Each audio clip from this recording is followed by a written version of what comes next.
Pessoal, vamos falar sobre a disputa por uma vaga, a cadeira deixada por Luiz Roberto Barroso, que se aposentou e sábado oficialmente deixa o Supremo Tribunal Federal. Rodrigo Pacheco falou hoje, sobre o nome dele que vem sendo ventilado aí por alguns interlocutores, principalmente de pessoas graúdas do Senado e do Supremo Tribunal Federal. O senador Rodrigo Pacheco, do PSD de Minas, um dos nomes mais cotados para assumir a vaga de Barroso, disse hoje a jornalistas se sentir honrado com o apoio de colegas da casa, mas que não tem como fazer especulações sobre quem vai ocupar a cadeira aberta depois do anúncio de aposentadoria do Luiz Roberto Barroso. Dani, como é que estão essas conversas todas em Brasília? A movimentação está muito intensa, a pressão sobre o presidente Lula é imensa, mas se tem alguém que sabe manejar esse tipo de pressão é Lula, porque ele é o presidente da República que mais indicou integrantes do Supremo Tribunal Federal. O apoio a Rodrigo Pacheco na política e no Supremo é muito grande. Por isso, também ali a dificuldade, né? Lula, para fazer uma indicação que não seja a do senador Rodrigo Pacheco, Lula teria de fazer uma costura ampla no Senado Federal, que é a casa que vem dando aí ao governo certa tranquilidade, né? Não só evitando a aprovação de pautas bomba, como também levando adiante projetos e propostas importantes para o governo federal. Hoje, inclusive, aconteceu exatamente o que a gente disse que o governo estava lutando para fazer ontem, Sarza, que era derrubar a sessão do Congresso que analisaria os vetos do presidente ao licenciamento ambiental. Acho que a gente vai voltar nesse assunto logo mais, mas queria aqui trazer, então, que já teve um gesto do Senado na direção do governo hoje, gesto feito diretamente pelo presidente do Senado, Davi Alcolumbre, porque a prerrogativa de convocar a sessão e de desconvocar é do presidente do Senado Federal, que atua como presidente do Congresso nessas sessões conjuntas, né? Então, foi um gesto de Alcolumbre ao governo, respondendo a um pedido feito pelo governo ainda ontem. E Alcolumbre é o principal cabo eleitoral, digamos assim, da indicação de Rodrigo Pacheco para o Supremo Tribunal Federal, ao lado de ninguém mais, ninguém menos que os ministros Gilmar Mendes e Alexandre de Moraes. Então, assim, não é que tem pouco apoio, né? Agora, os outros grupos também se movimentam, né? De fora do país, encolhido, Bruno Dantas está na Itália, ele foi para uma missão, né? Jubileu, ele foi com uma missão oficial pelo Tribunal de Contas da União, de onde é ministro, né? Tem conversado muito discretamente com aliados de Lula para medir a temperatura e a pressão. Do lado de Jorge Messias, o advogado-geral da União, que é considerado o favorito ainda pela relação pessoal que tem com Lula, hoje ele esteve com o presidente da República e um representante, né, da Assembleia de Deus, uma vertente da Assembleia de Deus numerosa e importante politicamente, e está ajudando, inclusive, Lula a se aproximar de setores evangélicos. Ao postar uma foto ao lado de Messias, Lula, por óbvio, também amplia a especulação sobre a escolha do aliado para o Supremo Tribunal Federal. O presidente vai ter de trabalhar essa indicação, sabe disso, porque hoje, e isso está na coluna, convido o nosso assinante a dar um pulo lá, hoje até o PT duvida que Messias tenha votos suficientes para ser aprovado no Senado, dada a campanha política e da magistratura fortíssima que está sendo alvo aí, Rodrigo Pacheco. Ô, Letícia, é assim mesmo, né? Essas movimentações ocorrem em Brasília nesses momentos de escolha, né? Momentos importantes de definição, uma cadeira vaga no Supremo. Sim, e é por isso que precisa de muita conversa antes do anúncio da nomeação do indicado do presidente para a cadeira no Supremo. Então, ele voltou de viagem, ele já tem ali o nome que ele quer, com certeza, está bem claro ali para ele, mas existem outras forças e outros nomes que são importantes e com peso. Então, a Dani colocou, acho que 35 votos que o PT vê ali como difíceis de conseguir virar, de reverter. Esse número ele é muito próximo do número da eleição da presidência do Senado, no começo do ano, que o Rogério Marinho ele ficou com... Desculpa, na outra eleição, o Rogério Marinho teve 32, que é o que uma ala do Senado disse que é um grupo muito bolsonarista, bolsonaristas, mas alguns dissidentes. Então, que se houver uma boa postura, é possível conseguir diminuir essa resistência, esse grupo tão resistente, e conseguir levar uns votos para lá.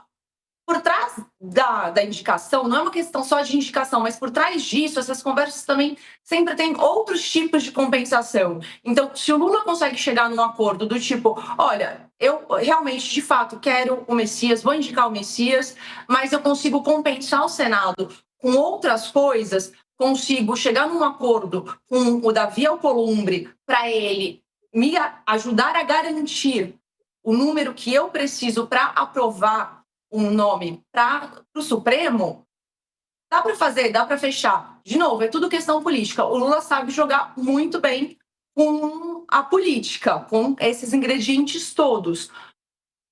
Precisamos ver como que vai ser o tipo de conversa. Ele se reuniu com os apoiadores do Pacheco essa semana, com os ministros que apoiam o Pacheco, estava hoje lá no Planalto com o pessoal evangélico, e o Messias vai ter um trabalho por aí, se for ele o escolhido, muito mais do que o Pacheco, sem dúvida, Diego. Couto. Diego, está em jogo aí para onde vão dois grandes eleitorados em 2026, o xadrez de 2026. De um lado, os evangélicos, né? O Jorge Messias é evangélico, então traria. Aliás, esses evangélicos tiveram hoje com o presidente Lula, saíram de lá com a certeza de que o Jorge Messias já está escolhido. Esse foi o comentário que eles fizeram na saída do Palácio do Planalto. E, de outro lado, o Lula precisa de um candidato forte em Minas Gerais, que é outro eleitorado decisivo em 2026. E já há bastante tempo ele se fixou no nome do Rodrigo Pacheco para ser o candidato dele em Minas. Então, nós temos que levar tudo isso em conta também na hora de escolher o novo ministro supremo. Não é só o judiciário que está nesse xadrez aí, mas também a política, também a eleição. Então, por tudo isso, eu tenho a impressão que o Lula vai encontrar uma forma de compensar o Senado, como a Letícia acabou de falar, mas ele dificilmente vai abrir mão do Jorge Messias, porque esse é um eleitorado importantíssimo que hoje resiste a apoiar o Lula, né? E o Jorge Messias pode ser o canal, aliás, já vem sendo, né, de aproximação do governo com o eleitorado evangélico. E, de outro lado, o Rodrigo Pacheco seria um nome muito forte para o governo de Minas. Então, essas duas coisas estão pensando na balança na hora de escolher o substituto do Barroso. Dani, é importante ressaltar a importância do Senado nesse momento para dar uma sustentação maior ao governo Lula, porque se fosse depender da Câmara, o buraco era mais embaixo, né? A Câmara está meio com um trem desgovernado, né? Com o presidente da casa muito pressionado entre os diversos grupos que a compõem, e lá o bolsonarismo é muito mais arraigado, tem uma ala radical que está dentro do PL, que é a maior bancada da casa e que é muito vocal, né? Diferentemente do Senado, onde você tem, por exemplo, o expoente do bolsonarismo do PL no Senado, Rogério Marinho, é um senador que passou pelo PSDB, foi ministro de Estado, é patrono da reforma trabalhista no Brasil, é uma figura que tem uma trajetória mais ampla, né? Um arco maior do que está restrito a essa onda, né, política criada por Bolsonaro, líder de massas, né, desde 2018 até agora. Então, mas na Câmara você tem grupos que agem a imagem e semelhança dos comportamentos mais radicais que Bolsonaro e sua família, né, externaram ao longo, tanto durante o governo como agora, quando fazem oposição, o que tem deixado o Mota numa situação muito difícil. O Lula está fazendo gestos, viajou com ele ontem, foi até o Rio de Janeiro, mas sabe que a Câmara está vivendo um processo quase de ingovernabilidade. É difícil a situação do presidente da Câmara, Hugo Mota. Enquanto isso, o Senado vestiu a roupa de adulto na sala.